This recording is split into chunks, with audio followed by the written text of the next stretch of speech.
E se as crônicas sagradas, que ecoam pelos séculos, narrando a vida daquele que dividiu a história, fossem apenas fragmentos de uma tapeçaria muito mais vasta e assombrosa? E se para além dos evangelhos que conhecemos, repousassem, empoeirados pelo tempo e selados pelo mistério, relatos de uma infância divina, onde o poder celestial se manifestava em formas que desafiam nossa compreensão e, por vezes, nosso conforto? Falamos de um Jesus menino, cujos passos na Terra Santa não apenas prenunciavam o Messias, mas já eram marcados por prodígios que oscilavam entre o sublime e o terrível. Estas são as sendas dos apócrifos, os evangelhos não canonizados, sussurros de uma era de fé fervorosa e busca incessante pelo divino. Atrevam-se a olhar para a penumbra onde estas histórias residem, pois elas nos contam de um tempo em que o céu tocava a terra de maneiras inesperadas, através das mãos de uma criança singular.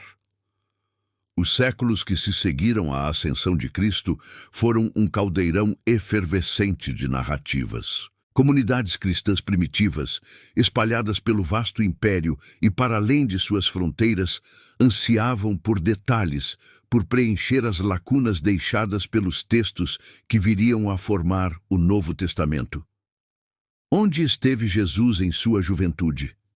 Que sinais anunciavam sua natureza única antes que sua voz trovejasse nos sermões e seus milagres ecoassem pela Galileia? Desta sede nasceram os evangelhos apócrifos, literalmente escondidos ou secretos. Muitos foram escritos, poucos sobreviveram às chamas do tempo e aos concílios eclesiásticos que, em sua busca por uma doutrina unificada, delimitaram as fronteiras do cânone sagrado. Textos como o Evangelho da Infância de Tomé, o Evangelho Árabe da Infância, entre outros, não foram incluídos, seja por sua origem tardia, por suas teologias divergentes ou pelo caráter, por vezes desconcertante, de seus relatos. Contudo, eles persistem, como ecos de uma fé popular, crua, que via o divino irromper no mundano sem os filtros da teologia sistemática. Imagine a poeirenta Nazaré, ou talvez as terras do Egito, refúgio da Sagrada Família. Um menino de nome Jesus, com cerca de 5 anos, brinca junto a um riacho após a chuva. A água corre barrenta. Com suas pequenas mãos, ele represa a correnteza, formando pequenas poças, e a água, sob seu comando silencioso, torna-se límpida como cristal. Não satisfeito, ele recolhe o barro macio da margem e molda 12 pardais. É o sábado, dia de repouso sagrado, e tal labor é proibido.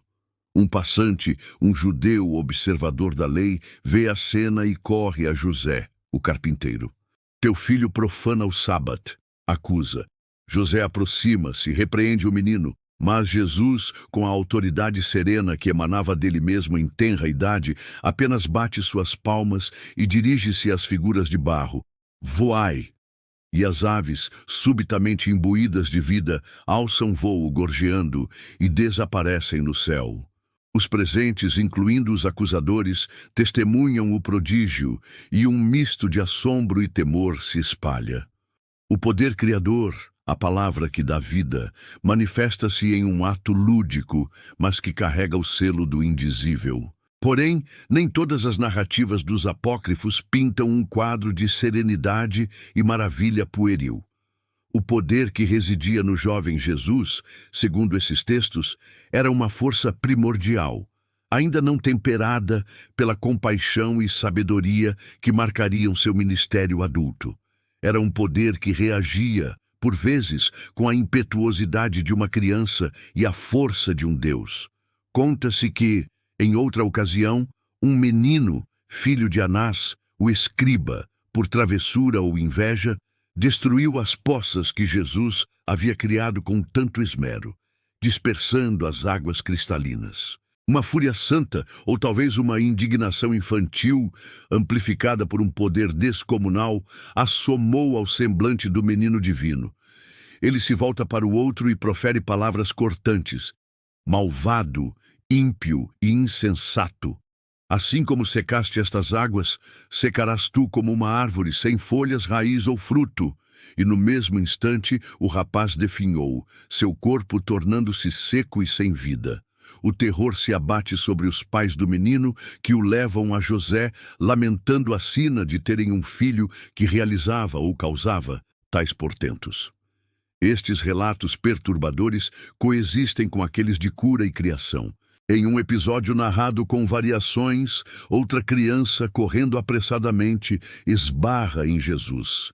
Irritado com o impacto, Jesus teria dito: "Não prosseguirás teu caminho." E o menino caiu morto. A multidão murmura. Acusações são lançadas. Os pais da criança morta confrontam José, desesperados e coléricos. "Com um filho assim, não podes viver entre nós. Ou ensina-o a abençoar e não a amaldiçoar."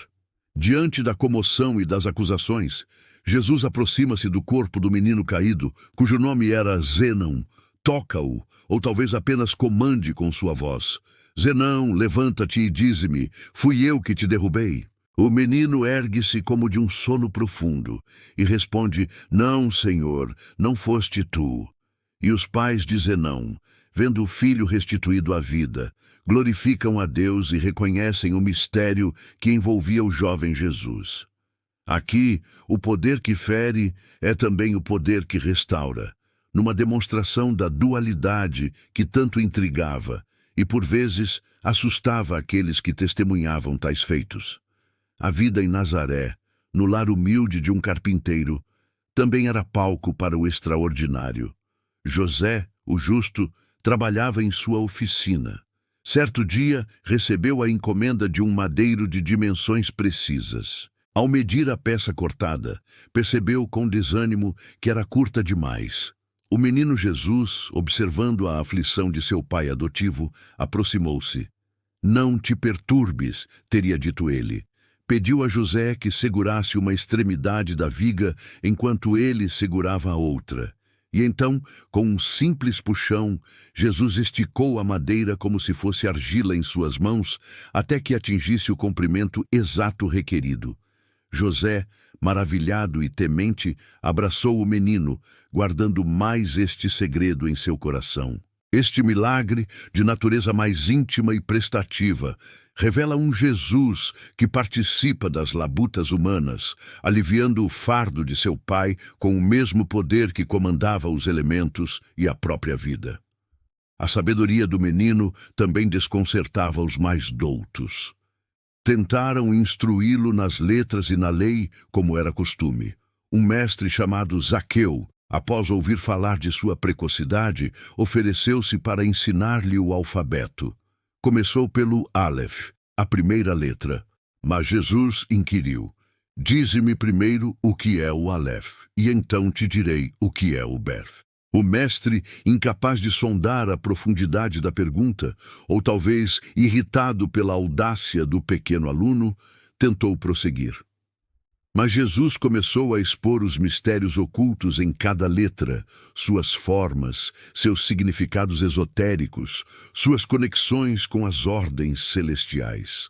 Zaqueu, humilhado e espantado, teria dito a José: "Este menino não é deste mundo, ele nasceu antes da criação. Leva-o daqui, pois não tenho como instruí-lo. Procurei um discípulo e encontrei um mestre." Outros mestres tentaram, e as histórias se repetem. Alguns eram silenciados pela sua sabedoria, outros reconheciam sua origem transcendente. Ele não aprendia como as outras crianças. Ele sabia de uma fonte interior e primordial. Durante a fuga para o Egito, narrada também em evangelhos como o árabe da infância, os prodígios continuavam. Ídolos pagãos ruíam à sua passagem. Doentes eram curados ao contato com suas vestes ou com a água de seu banho. Demônios eram expulsos. As lendas contam de dragões que se curvavam diante dele e de ladrões que, tocados por sua presença, encontravam redenção. Uma dessas histórias menciona que, ao passarem por um covil de ladrões no deserto, 2 deles, Tito e Dimas, teriam sido tocados pela inocência e pela luz que emanavam do menino e de sua mãe. Dimas, compadecido, teria impedido que seus companheiros molestassem a Sagrada Família. E Maria teria abençoado Dimas, profetizando que ele encontraria perdão. Anos mais tarde, seriam estes os dois ladrões crucificados ao lado de Jesus, com Dimas, o bom ladrão, recebendo a promessa do paraíso. Estas narrativas da infância de Jesus, preservadas nos apócrifos, pintam um retrato complexo e, por vezes, desconcertante. Mostram um poder divino em estado bruto, aprendendo a se manifestar no mundo, uma sabedoria que transcende a idade e uma presença que altera a realidade ao seu redor. Para as primeiras comunidades cristãs, sedentas por conhecer cada detalhe da vida de seu Senhor, estas histórias ofereciam um vislumbre do extraordinário desde o princípio. Elas não diminuem a santidade ou a mensagem dos evangelhos canônicos, mas nos lembram que a figura de Jesus sempre foi envolta em mistério e poder desde seus primeiros dias. São um testamento da profunda impressão que ele deixou no mundo.